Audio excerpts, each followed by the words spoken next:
This video covers the period known as Reconstruction. Reconstruction was the turbulent era that followed the Civil War.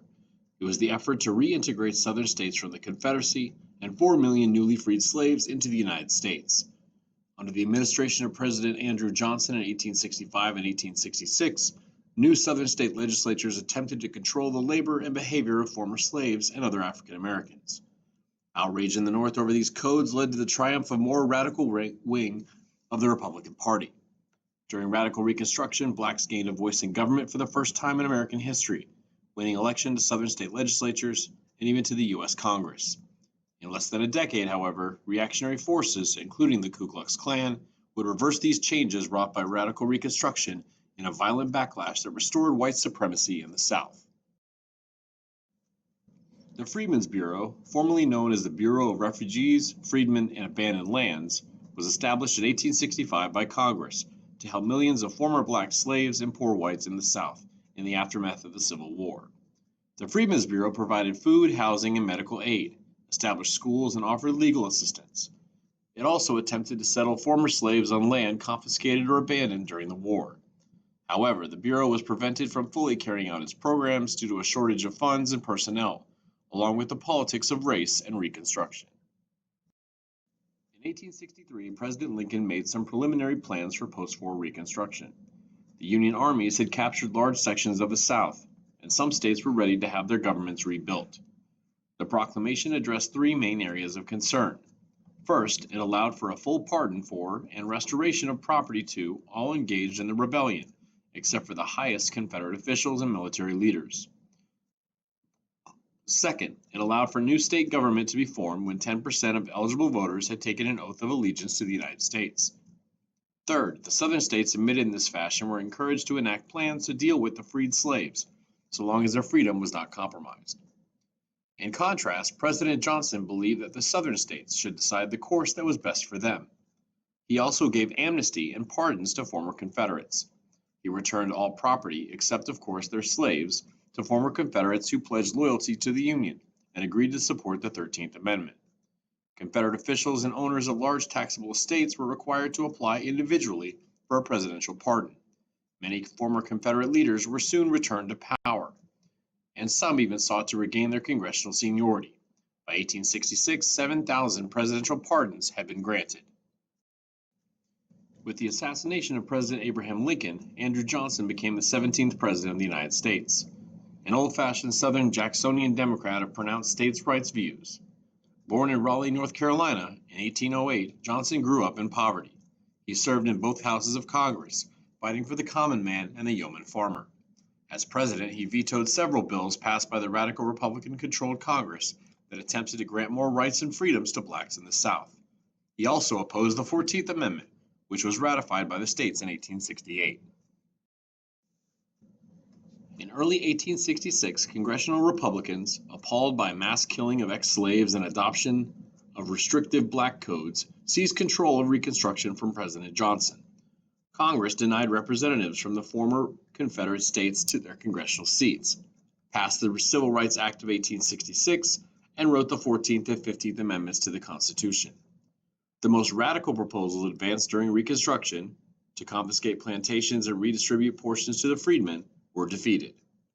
In 1867, Congress overrode a presidential veto in order to pass an act that divided the South into military districts that placed the former Confederate states under martial law, pending their adoption of constitutions guaranteeing civil liberties to former slaves. The Reconstruction Act of 1867 gave African American men in the South the right to vote 3 years before the ratification of the 15th Amendment. With the vote came representation. Freedmen served in state legislatures, and Hiram Revels became the first African American to sit in the U.S. Senate. To prevent the president from obstructing his Reconstruction program, Congress passed several laws restricting presidential powers. These laws prevented him from appointing Supreme Court justices and restricted his authority over the Army. The Tenure of Office Act barred him from removing, without Senate approval, office holders who had been appointed with the advice and consent of the Senate. The Southern governments wanted to get around the African Americans' newly found rights. Black codes were restrictive laws designed to limit the freedom of African Americans and assure their availability as a cheap labor source after slavery was abolished during the Civil War. Though the Union victory had given some 4 million slaves their freedom, the question of freed black status in the post-war South was still very much unresolved.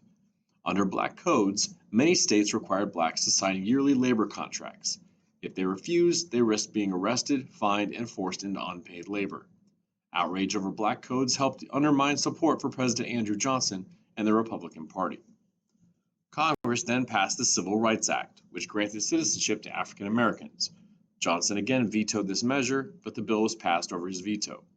Unfortunately, the actions of the KKK limited the enforcement of this act, and it failed to guarantee the civil rights of African Americans. Long before the Union victory in 1865, Congress prepared for the many challenges the nation would face at war's end, particularly the integration of 4 million newly emancipated African Americans into the political life of the nation, and the readmission to federal representation of former states in rebellion. Congressional Reconstruction included the 13th, 14th, and 15th Amendments to the Constitution, which extended civil and legal protections to former enslaved people. Although the federal government had required new state constitutions in former Confederate states to include the abolition of slavery, there was nothing to prevent states from reinstituting the practice with revised state constitutions. Therefore, a constitutional amendment was needed to resolve the slavery issue at the national level. The 13th Amendment abolished slavery in 1865. Congress required former Confederate states to ratify it as a condition of rejoining the Union. Ratified in 1868, the 14th Amendment granted citizenship to all persons born or naturalized in the United States, including former enslaved persons, and provided all citizens with equal protection under the laws, extending the provisions of the Bill of Rights to the states. It also banned former Confederates from holding any civil, military, or elected office without the approval of 2/3 of the House and Senate. Congress required former Confederate states to also ratify the 14th Amendment as a condition of rejoining the Union. Finally, the 15th Amendment, ratified in 1870, prohibited states from disenfranchising voters on account of race, color, or previous condition of servitude.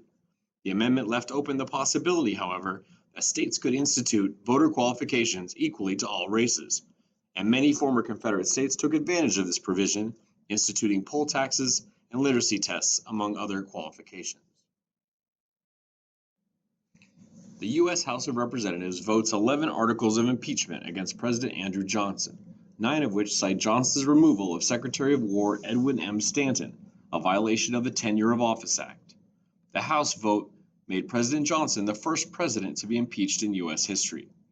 The Republican-dominated Congress greatly opposed Johnson's Reconstruction program, and in March of 1867 passed the Tenure of Office Act over the president's veto. The bill prohibited the president from removing officials confirmed by the Senate without senatorial approval, and was designed to shield members of Johnson's cabinet, like Secretary of War Stanton, who had been a leading Republican radical in the Lincoln administration. On February 21, 1868, Johnson decided to rid himself of Stanton once and for all, and appointed General Lorenzo Thomas as Secretary of War. Stanton refused to yield, barricading himself in his office, and the House of Representatives, which had already discussed impeachment after Johnson's first dismissal of Stanton, initiated formal impeachment proceedings against the president. On February 24th, Johnson was impeached, and on March 13th, his impeachment trial began in the Senate under the direction of the U.S. Supreme Court Chief Justice Salmon P. Chase. The trial ended on May 26 with Johnson's opponents narrowly failing to achieve the 2/3 majority necessary to convict him. Here is a diagram of the impeachment process. The House of Representatives begins the process, and then it moves to the Senate. So let's start first with the House Judiciary Committee. They're going to investigate the potential crime committed by the president. They will then list articles of impeachment. These are the charges and evidence that have been brought forth. The committee will vote on charges and evidence.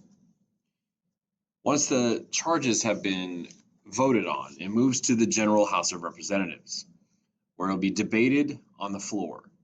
A majority vote is needed to hold an impeachment trial. If a majority vote is reached, it moves to the U.S. Senate. The Senate will then hold the trial. The presiding judge of an impeachment trial is the Chief Justice. If it's the president, it's the vice president if it's anyone else. A trial is then held, Evidence is presented and debated by both sides. Then you must have a vote. The Senate votes. If a 2/3 majority is reached in the Senate, then the president is removed from office.